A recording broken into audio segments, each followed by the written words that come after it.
السلام علیکم ورحمۃ اللہ وبرکاتہ۔ ہماری گفتگو چل رہی سورہ الاعراف کی آیت نمبر 133 سے متعلق۔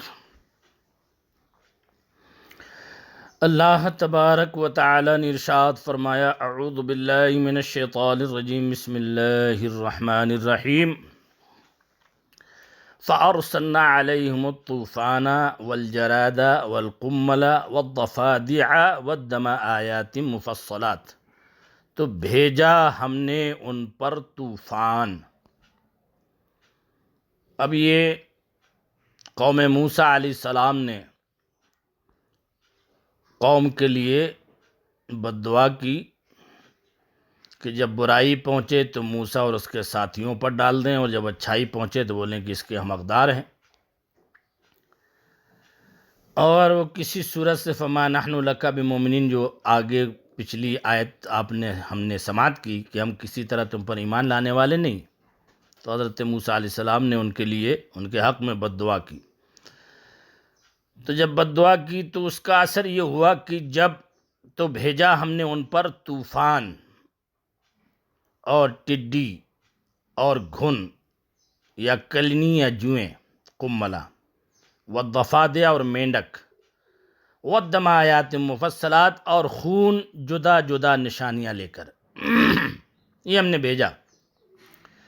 طوفان کی کیفیت کیا تھی کہ جب جادوگروں کے ایمان لانے کے بعد بھی فرعونی اپنے کفر و سرکشی پر جمے رہے، تو ان پر آیات الہیہ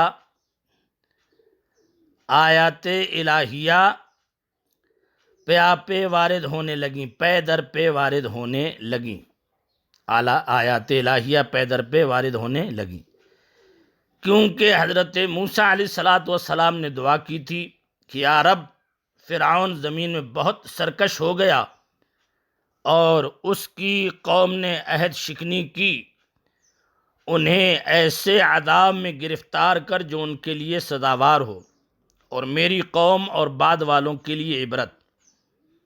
تو اللہ تعالیٰ نے طوفان بھیجا، ابر آیا، اندھیرا ہوا، کثرت سے بارش ہونے لگی، قبطیوں کے گھروں میں پانی بھر گیا، یہاں تک کہ وہ اس میں کھڑے رہ گئے اور پانی ان کی گردنوں کی ہنسلیوں تک آ گیا۔ ان میں سے جو بیٹھا ڈوب گیا، نہ ہل سکتے تھے نہ کچھ کام کر سکتے تھے۔ سنیچر سے سنیچر تک 7 روز تک اسی مصیبت میں مبتلا رہے، 1 ہفتہ، اور باوجود اس کے کہ بنی اسرائیل کے گھر ان کے گھروں سے متصل تھے، ان کے گھروں میں پانی نہ آیا۔ یہ بھی اللہ کی قدرت اور اس کی نشانی۔ جب یہ لوگ عاجز ہوئے تو حضرت موسیٰ علیہ السلام سے عرض کیا، ہمارے لیے دعا فرمائیے کہ یہ مصیبت رفع ہو جائے، دفع ہو جائے، تو ہم آپ پر ایمان لائیں اور بنی اسرائیل کو آپ کے ساتھ بھیج دیں۔ حضرت موسیٰ علیہ السلام نے دعا فرمائی، طوفان کی مصیبت رفع ہوئی، زمین میں وہ سرسبزی و شادابی آئی جو پہلے نہ دیکھی تھی، کھیتیاں خوب ہوئیں، درخت خوب پھلے۔ تو فرعونی کہنے لگے یہ پانی تو نعمت تھا، اور یہ کہہ کر ایمان نہ لائے۔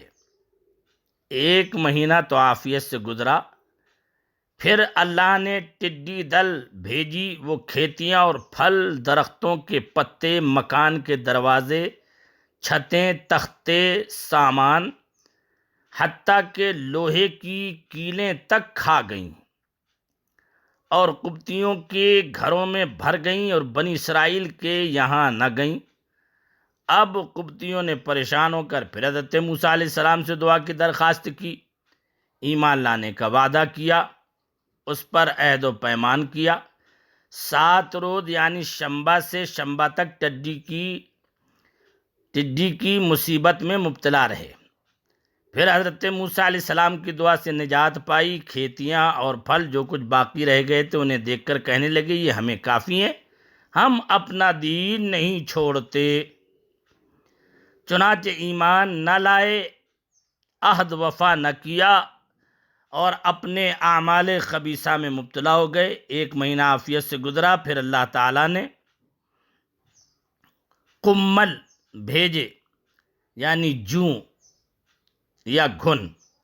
اس میں مفسرین کا اختلاف ہے، بعض کہتے ہیں قمل گھن ہے، بعض کہتے ہیں جوں، یعنی جوئیں جو سر میں ہو جاتے ہیں، بعض کہتے ہیں ایک اور چھوٹا سا کیڑا ہے، اس کیڑے نے جو کھیتیاں اور پھل باقی رہے تھے وہ کھا لیے، کپڑوں میں گھس جاتا تھا اور جلد کو کاٹتا تھا، کھانے میں بھر جاتا تھا۔ اگر کوئی 10 بوری گیہوں چکی پر لے جاتا تو 3 سیر واپس لاتا، باقی سب کیڑے کھا جاتے۔ یہ کیڑے فرعونیوں کے بال، بھویں، پلکیں چاٹ گئے، جسم پر چیچک کی طرح بھر جاتے، سونا دشوار کر دیا تھا۔ اس مصیبت سے فرعونی چیخ پڑے اور انہوں نے حضرت موسیٰ علیہ السلام سے پھر عرض کیا، ہم توبہ کرتے ہیں، آپ اس بلا کے دفع ہونے کی دعا فرمائیے۔ چنانچہ 7 روز کے بعد یہ مصیبت بھی حضرت کی دعا سے رفع ہوئی، لیکن فرعونیوں نے پھر عہد شکنی کی اور پہلے سے زیادہ خبیث تر عمل شروع کیے۔ 1 مہینہ امن میں گزرنے کے بعد پھر حضرت موسیٰ علیہ السلام نے بد دعا کی تو اللہ تعالیٰ نے مینڈھک بھیجے، اور یہ حال ہوا کہ آدمی بیٹھتا تھا تو اس کی مجلس میں مینڈھک بھر جاتے تھے، بات کرنے کے لیے منہ کھولتا تو مینڈھک کود کر منہ میں پہنچتا، ہانڈیوں میں مینڈھک، کھانوں میں مینڈھک، چولہوں میں مینڈھک بھر جاتے تھے، آگ بجھ جاتی تھی، لیٹتے تھے تو مینڈھک کے اوپر سوار ہوتے تھے۔ اس مصیبت سے فرعونی رو پڑے اور حضرت موسیٰ علیہ السلام سے عرض کیا، اب کی بار ہم پکی توبہ کرتے ہیں۔ حضرت موسیٰ علیہ السلام نے ان سے عہد و پیمان لے کر دعا کی تو 7 روز کے بعد یہ مصیبت بھی دفع ہوئی اور 1 مہینہ عافیت سے گزرا، لیکن پھر انہوں نے عہد توڑ دیا اور اپنے کفر کی طرف لوٹے۔ پھر حضرت موسیٰ علیہ السلام نے بد دعا فرمائی تو تمام کنوؤں کا پانی، نہروں اور چشموں کا پانی، دریائے نیل کا پانی، غرض ہر پانی ان کے لیے تازہ خون بن گیا۔ انہوں نے فرعون سے اس کی شکایت کی تو کہنے لگا کہ حضرت موسیٰ علیہ السلام نے جادو سے تمہاری نظر بندی کر دی۔ انہوں نے کہا، کیسی نظر بندی؟ ہمارے برتنوں میں خون کے سوا پانی کا نام و نشان ہی نہیں۔ تو فرعون نے حکم دیا کہ قبطی بنی اسرائیل کے ساتھ ایک ہی برتن سے پانی لیں، تو جب بنی اسرائیل نکالتے تو پانی نکلتا اور قبطین نکالتے تو اسی برتن سے خون نکلتا، یہاں تک کہ فرعونی عورتیں پیاس سے عاجز ہو کر بنی اسرائیل کی عورتوں کے پاس آئیں اور ان سے پانی مانگا تو وہ پانی ان کے برتن میں آتے ہی خون ہو گیا۔ تو فرعونی عورت کہنے لگی کہ تو پانی اپنے منہ میں لے کر میرے منہ میں کلی کر دے۔ جب تک وہ پانی اسرائیلی عورت کے منہ میں رہا پانی تھا، جب فرعونی عورت کے منہ میں پہنچا خون ہو گیا۔ فرعون خود پیاس سے مضطرب ہوا تو اس نے تر درختوں کی رطوبت چوسی اور رطوبت منہ میں پہنچتے ہی خون ہو گئی۔ 7 روز تک خون کے سوا کوئی چیز پینے کی میسر نہ آئی۔ تو پھر حضرت موسیٰ علیہ السلام سے دعا کی، درخواست کی اور ایمان لانے کا وعدہ کیا۔